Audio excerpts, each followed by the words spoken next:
হরে কৃষ্ণ। ধারাবাহিকভাবে শ্রবণ করছি ভগবান শ্রীকৃষ্ণের পরম পবিত্র লীলা। আজ ধেনুকাসুর উদ্ধার লীলা ও কালিয়নাগের বিষে মৃত গোপবালকদের কিভাবে পুনর্জীবন দান করলেন সেই সম্বন্ধে শুনব। বৃন্দাবনের নিকটে ছিল এক মনোরম তালবন।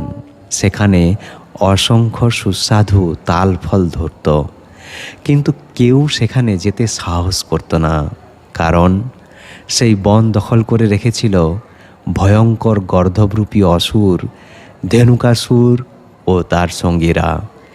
একদিন গোপবালকেরা শ্রীকৃষ্ণ ও বলরামকে বলল, তালবনের ফলের সুগন্ধে মন ভরে যায়, কিন্তু ধেনুকাসুরের ভয়ে কেউ যেতে পারে না। ভক্তদের ইচ্ছা পূরণ করতে কৃষ্ণ ও বলরাম সেখানে গেলেন। বলরাম কয়েকটি তালগাছ ঝাঁকিয়ে ফল ফেলতেই ধেনুকাসুর ক্রুদ্ধ হয়ে ছুটে এলো। সে বলরামের বুকে লাথি মারতে উদ্যত হলে বলরাম তার দুই পা ধরে আকাশে ঘুরিয়ে দূরে ছুঁড়ে মারলেন। ধেনুকাসুরের প্রাণবায়ু বেরিয়ে গেল। পরে তার সঙ্গীরাও আক্রমণ করলে কৃষ্ণ ও বলরাম তাদের বিনাশ করলেন। এইভাবে তালবন অসুরমুক্ত হলো এবং বৃন্দাবনবাসীরা নির্ভয়ে সেখানে যাতায়াত করতে লাগল।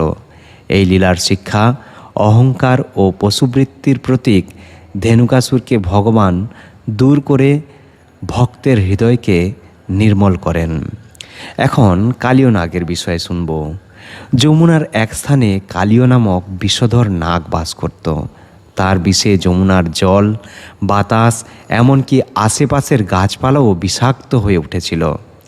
একদিন গোপবালক ও গোবৎসগণ তৃষ্ণার্ত হয়ে সেই বিষাক্ত জল পান করল। জল পান করা মাত্রই তারা অচেতন হয়ে মাটিতে লুটিয়ে পড়ল, প্রাণহীন হয়ে গেল।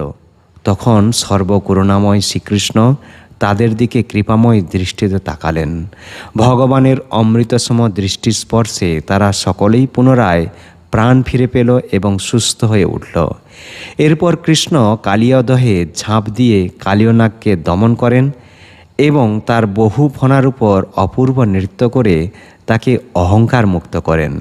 শেষে কালিয় ও তার পত্নীরা কৃষ্ণের শরণাগত হলে ভগবান তাকে রমণক দ্বীপে ফিরে যেতে আদেশ দেন। ভক্তদের জন্য শিক্ষা: ধেনুকাসুর আমাদের অজ্ঞানতা ও জড় আসক্তির প্রতীক, আর কালিয়নাগ ঈর্ষা ও অহংকারের প্রতীক। শ্রীকৃষ্ণের কৃপালাভ করলে হৃদয়ের এই সকল বীজ দূর হয় এবং জীবনের প্রকৃত চেতনা পুনর্জাগরণ